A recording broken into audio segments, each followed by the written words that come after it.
জানিয়ে দিব এই মুহূর্তে আমাদের হাতে এসেছে গুরুত্বপূর্ণ আপডেট সংবাদের শিরোনাম। শুরুতেই থাকছে আওয়ামী লীগের প্রত্যাবর্তন নিয়ে বিএনপি নেত্রী রুমিন ফারহানার সংখ্যা। এদিকে ভিপি নূরের উপর হামলার বিচার না হলে সচিবালয় ঘেরাওয়ের হুঁশিয়ারি। আরও জানাবো ধানমন্ডিতে মিছিলের পরিকল্পনাকারী সহ আওয়ামী লীগের ৮ জন গ্রেপ্তার জানালো ডিবি।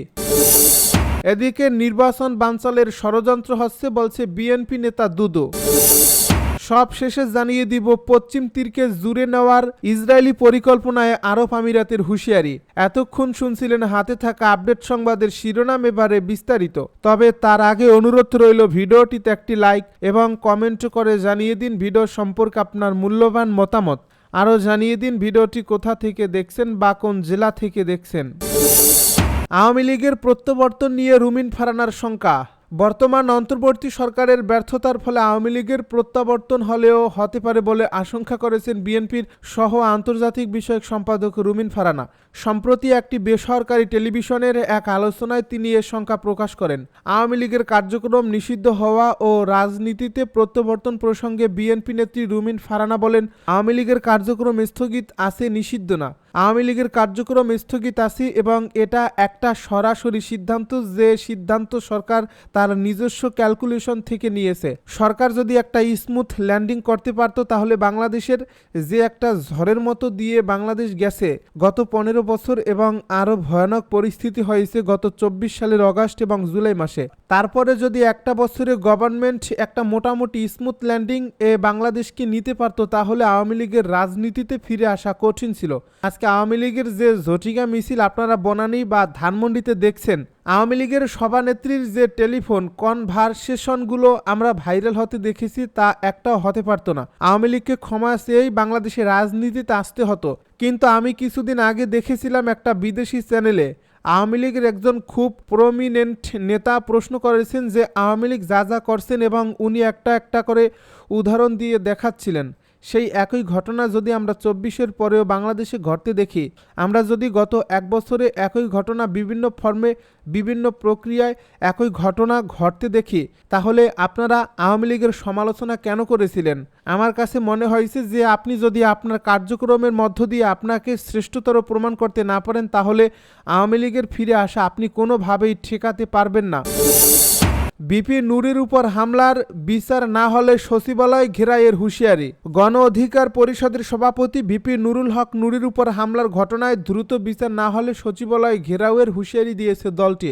বৃহস্পতিবার সন্ধ্যায় রাজধানীর বিজয়নগরে গণ অধিকার পরিষদের কেন্দ্রীয় কার্যালয়ের সামনে এক মশাল মিছিল পরবর্তী সংক্ষিপ্ত সমাবেশে দলের উচ্চতর পরিষদের সদস্য ও গণমাধ্যম সমন্বয়ক আবু হানিফ এই হুঁশিয়ারি দিয়েছেন। স্বরাষ্ট্র উপদেষ্টাদের পদত্যাগ, নুরুল হক নূরের উপর হত্যা বিচার এবং জাতীয় পার্টি সহ ফ্যাসিবাদী শক্তি হিসেবে 14 দল নিষিদ্ধের দাবিতে বাংলাদেশ শ্রমিক অধিকার পরিষদের উদ্যোগে এই মশাল মিছিল অনুষ্ঠিত হয়। আল রাজি কমপ্লেক্সে অবস্থিত দলের কেন্দ্রীয় কার্যালয়ের সামনে থেকে এই মিছিলটি শুরু হয়ে পল্টন মোড়, জাতীয় প্রেস ক্লাব ঘুরে পুনরায় দলীয় কার্যালয়ের সামনে এসে শেষ হয়। আবু হানিফ আরও বলেন, 29 আগস্ট রাতে আইনশৃঙ্খলা বাহিনীর কতিপয় সদস্যদের হামলায় গণ অধিকার পরিষদের সভাপতি ভিপি নুরুল হক নূর, শ্রমিক অধিকারের পরিষদের সাধারণ সম্পাদক আল ইমরান, ছাত্র অধিকার পরিষদের সাধারণ সম্পাদক নাজমুল হাসান সহ শতাধিক নেতাকর্মী আহত হয়। নুরুল হকের উপর হামলায় আজ 6 দিন পেরিয়ে গেলেও সরকার কারোর বিরুদ্ধে ব্যবস্থা নেয়নি। সরকার কেন ব্যবস্থা নিচ্ছে না আমরা জানতে চাই। ভিপি নুরুল হক নূরের উপর হামলার বিচার না হলে সামনে সচিবালয় ঘেরাও করা হবে। ধানমন্ডিতে মিছিলের পরিকল্পনাকারী সহ আওয়ামী লীগের 8 জন গ্রেপ্তার জানালো ডিবি। রাজধানীর ধানমন্ডিতে ঝটিকা মিছিলের পরিকল্পনাকারী সজিবুল ইসলাম ওরূপে হৃদয় সহ কার্যক্রম নিষিদ্ধ হওয়া আওয়ামী লীগ ও এর সহযোগী সংগঠনের 8 নেতাকর্মীকে গ্রেপ্তার করার কথা জানিয়েছে ঢাকা মহানগর পুলিশের গোয়েন্দা বিভাগ। গতকাল বুধবার রাজধানীর বিভিন্ন এলাকায় পৃথক অভিযান চালিয়ে তাদের গ্রেপ্তার করা হয়।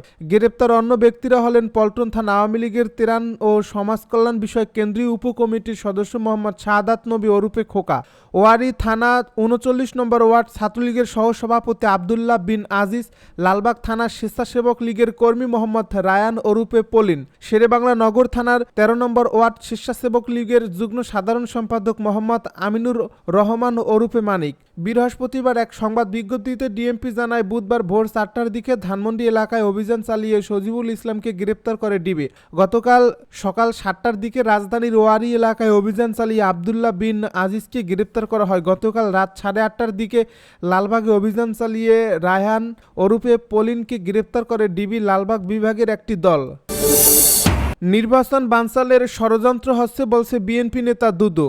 জাতীয় নির্বাচন বানচালের ষড়যন্ত্র হচ্ছে বলে মন্তব্য করেছেন বিএনপির ভাইস চেয়ারম্যান শামসুজ্জামান দুদু। বৃহস্পতিবার জাতীয় প্রেস ক্লাবে নার্সেস অ্যাসোসিয়েশন অব বাংলাদেশের প্রতিষ্ঠাবার্ষিকী উপলক্ষে এক আলোচনা সভা ও দোয়া মাহফিলে তিনি এসব মন্তব্য করেন। বিএনপি নেতা শামসুজ্জামান দুদু বলেন, দেশে নির্বাচন বানচালের ষড়যন্ত্র হচ্ছে, সেই ষড়যন্ত্রের উদ্যোক্তা আওয়ামী লীগ।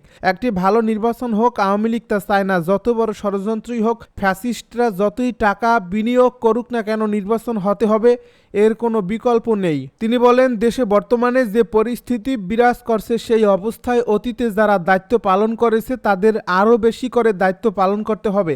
বিএনপি মনে করে ডক্টর মুহাম্মদ ইউনূসের অধীনে আগামী ফেব্রুয়ারি মাসে জাতীয় নির্বাচন ঐতিহাসিকভাবে সম্পন্ন হবে। কারণ ডক্টর ইউনূস নিজেই জাতির কাছে কথা দিয়েছেন, তিনি একটি ঐতিহাসিক জাতীয় নির্বাচন অনুষ্ঠিত করবেন। গত 3টি নির্বাচনে শেখ হাসিনা আত্মসাৎ ও লুট করেছেন এবং গণতন্ত্র ধ্বংস করেছেন। সেই ধ্বংসস্তূপের উপর গণতন্ত্রের পতাকা উড়ানোর যে দায়িত্ব বর্তমান সরকারের, বিএনপি সেই সরকারকে সমর্থন জানিয়েছে। পশ্চিম তীরকে জুড়ে নেওয়ার ইসরায়েলি পরিকল্পনায় আরব আমিরাতের হুঁশিয়ারি। ইসরায়েলকে অধিকৃত পশ্চিম তীর নিজেদের ভূখণ্ডের সঙ্গে জুড়ে নেওয়ার পরিকল্পনার বিরুদ্ধে হুঁশিয়ারি করেছে সংযুক্ত আরব আমিরাত। ইসরায়েল এমন পদক্ষেপ নিলে তা সীমা লঙ্ঘনের শামিল হবে এবং এতে আব্রাহাম চুক্তির চেতনা ক্ষুণ্ণ হবে বলে সতর্ক করেছে আমিরাত। ইসরায়েলের সঙ্গে আরব আমিরাতের কূটনৈতিক সম্পর্ক স্বাভাবিক করতে করা হয়েছিল এই আব্রাহাম চুক্তি।